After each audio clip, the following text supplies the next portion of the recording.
Nous allons aujourd'hui dans cet épisode à la rencontre de l'une des animatrices d'ateliers au Synode national 2023 de l'Église protestante unie, la pasteure Sophie Ollier. Et Sophie est encore pour quelques jours pasteur au Mans, où elle a vécu une belle évolution, un beau cheminement communautaire. En effet, la paroisse du Mans possède 2 lieux, son temple au centre-ville et des nouveaux locaux dits Portland, du haut nom de la rue, acquis plus récemment, pas très loin de la gare du Mans et qui permettent de repenser la mission de l'église locale. Salut Sophie. Salut Marc. Tout d'abord, peux-tu nous raconter comment s'est travaillé le projet local qui a amené à cet achat et aménagement surtout du nouveau lieu d'église ? Alors je dirais que c'est parti en 2016 d'une question lors d'une journée de conseil presbytéral, c'était de quoi rêvons-nous? On aurait tout l'argent du monde, tout le temps du monde, qu'est-ce qu'on fait? Et aujourd'hui, on se rend compte d'ailleurs que ce qui avait été noté sur cette liste a majoritairement été réalisé. Et partant de là, en fait, en 2016, on s'est dit, oui, mais sur différents pans de la paroisse, la question des locaux, du biblique, de la jeunesse, qu'est-ce qu'on peut faire? Et donc, on est allé poser la question aux paroissiens. On a fait une journée de paroisse. Et en fait, dans la question des locaux, est sorti assez naturellement le fait d'avoir des locaux qui nous appartiendraient. En plus du temple, où on a le temple, un sous-sol difficilement accessible et puis un peu froid. Et donc, le conseil presbytéral, qui était déjà dans cette idée-là, s'est dit, bah, allez, on se lance dans cet achat de locaux. Et au même moment, on s'est mis à rédiger ou à rédiger un projet de vie pour la paroisse qui tournerait autour du témoignage, de l'ouverture, de la fraternité. Et en fait, ces locaux rentraient dans ce projet-là, dans le sens où on souhaitait être de plus en plus une communauté de vie, une communauté de partage, une communauté qui vit d'ailleurs.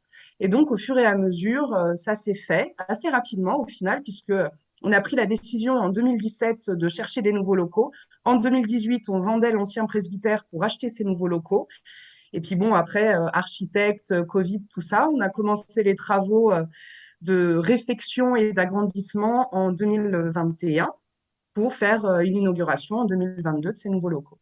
Alors on entend bien que l'important d'avoir ce lieu, c'était aussi parce que les anciens locaux, en tous les cas le temple et ses salles, n'étaient pas très pratiques. Non, non, non. En fait, on empruntait des salles de la ville qui mettaient à disposition des associations la semaine pour faire les conseils presbytéraux, les diverses études bibliques ou ce genre de choses. Donc, c'était pas pratique. Les salles changeaient souvent. On était très tributaire de la ville. Et donc, d'avoir voilà, un lieu qui permette à chacun et chacune de sentir que cette église leur appartient aussi, qu'ils peuvent y venir comme ils veulent. Et puis, nous, plus de liberté aussi pour faire des choses un peu nouvelles où on n'aurait pas besoin de se tourner vers la ville ou vers l'église catholique pour avoir des salles. Pour toute une dynamique aussi dans la paroisse. Alors qu'est-ce qui se vit concrètement aujourd'hui à Portland ?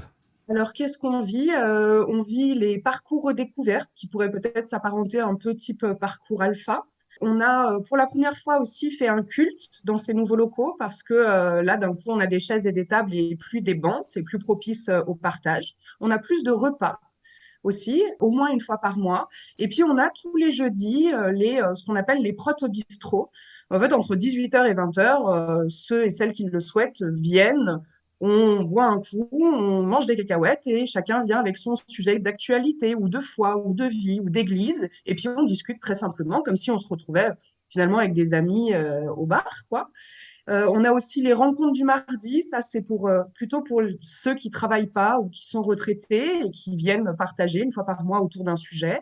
On a les conseils presbytéraux, on a les bureaux. Le pasteur a enfin un bureau où elle peut recevoir accessoirement. Voilà. Et puis on est dans toute une dynamique à réfléchir comment utiliser de plus en plus ces locaux-là, les ouvrir en tout cas, et puis comment aussi utiliser notre temple. C'est-à-dire, c'est pas parce qu'on a des nouveaux locaux que le temple n'est plus à utiliser. Comment est-ce qu'on peut se rendre d'autant plus visible avec le temple en centre-ville? J'entends que la réflexion n'est pas terminée. C'est pas parce qu'il y a des locaux et de la vie qu'on arrête de réfléchir. Non, au contraire. Et même d'avoir eu ces locaux, ça nous a amené à réfléchir encore plus loin, à faire un pas de côté, à se dire, bon, d'accord, on a des super locaux, on fait ce qu'on voulait faire dedans, mais est-ce qu'on peut pas faire d'autres choses? Est-ce qu'on peut pas s'ouvrir différemment? Est-ce qu'on pourrait pas, je sais pas, une fois par trimestre, proposer un après-midi pour les enfants ou une journée pour les enfants, parce qu'on a un jardin, on a, voilà, ah oui, il y a un jardin partagé aussi maintenant et potager partagé communautaire.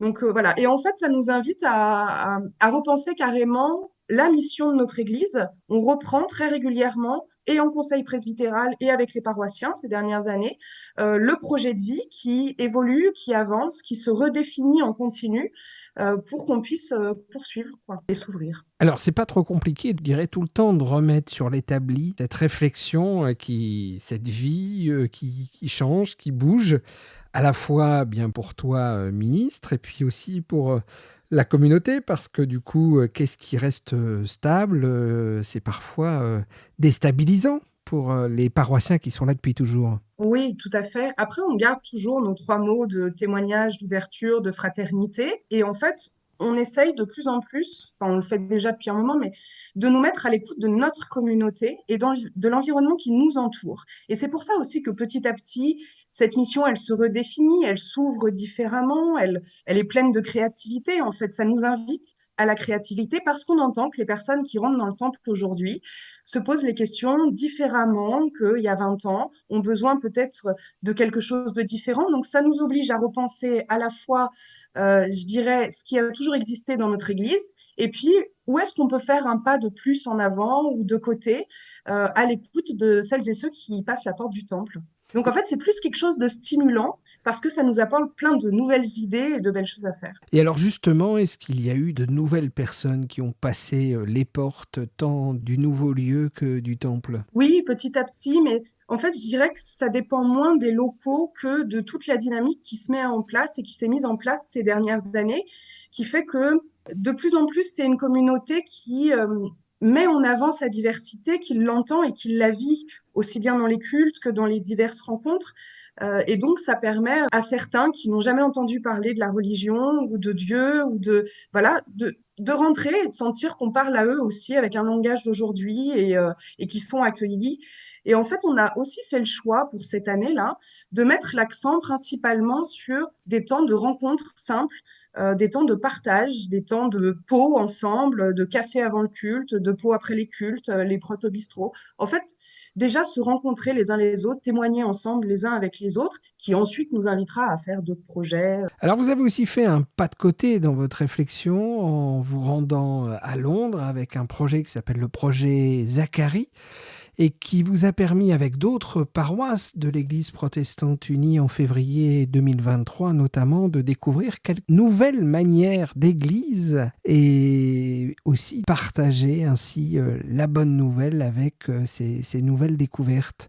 Est-ce que tu peux nous en dire quelques mots? Oui, ben, ce voyage à Londres à la rencontre de St. Barnabas Church, qui est une église, voilà, qui peut-être a osé se mettre à l'écoute et a osé répondre de manière différente que ce qu'on fait habituellement dans nos églises. Et donc, ça a été pour nous, les 5 paroissiens qui sont partis du Mans, disons que ça n'a pas été faire un gros pas de côté, ça nous a plutôt conforté dans l'élan dans lequel on était déjà, de dire, ah oui, donc en fait, on peut oser faire des choses qui rentreraient peut-être pas dans le cadre traditionnel de l'Église, comme par exemple Sainte Barnabas Church, une fois par trimestre, ils enlèvent tous les bancs, ils mettent un château gonflable dans le temple, une piscine à boules, une table de ping-pong et les familles du quartier sont invitées.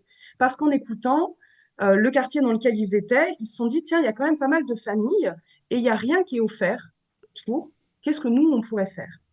Et donc, nous, ça nous a plus permis de revenir de manière boostée et de faire participer la paroisse à cette réflexion, de dire qu'est-ce qui nous entoure, nous, et puis de permettre à chacun et chacune de proposer des choses. En fait, c'est là où on veut en arriver, c'est que ce soit pas juste le conseil presbytéral qui propose des activités pour l'année qui vient, mais que les uns et les autres se sentent légitimes à proposer quelque chose. Et on est reparti avec une question que Saint Barnabas Church pose à toutes les personnes qui viennent les voir avec des nouvelles idées, c'est d'accord, de quoi as-tu besoin? Et en fait, ça déplace, c'est-à-dire c'est plus le conseil presbytéral qui prend tout en main et qui fait tout et qui dit oui ou non, mais c'est d'abord les personnes qui proposent des choses, c'est OK, comment est-ce qu'on pourrait le mettre en place? Ensuite, on voit si c'est faisable ou pas et si c'est pertinent dans le projet de vie et tout ça, mais d'abord, quelqu'un qui vient nous voir, c'est on le responsabilise par rapport à ça pour faire une église de différents témoins qui vivent différentes choses. C'est une belle expérience. Je pense qu'on peut le vivre, ne serait-ce qu'en France, en allant à la rencontre de paroisses qui font déjà les choses différemment.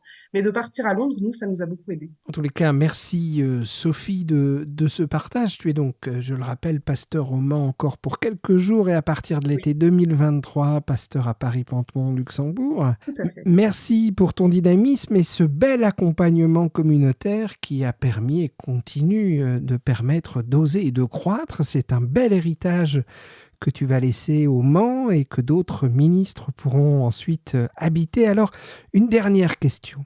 Dans la réflexion qui traverse l'Église protestante unie de France sur les ministères, est-ce que tu aurais un conseil, une proposition à nous faire au vu de cette expérience très formative d'accompagnement finalement au changement? Alors, je vais reprendre un mot que j'ai déjà utilisé, mais osons.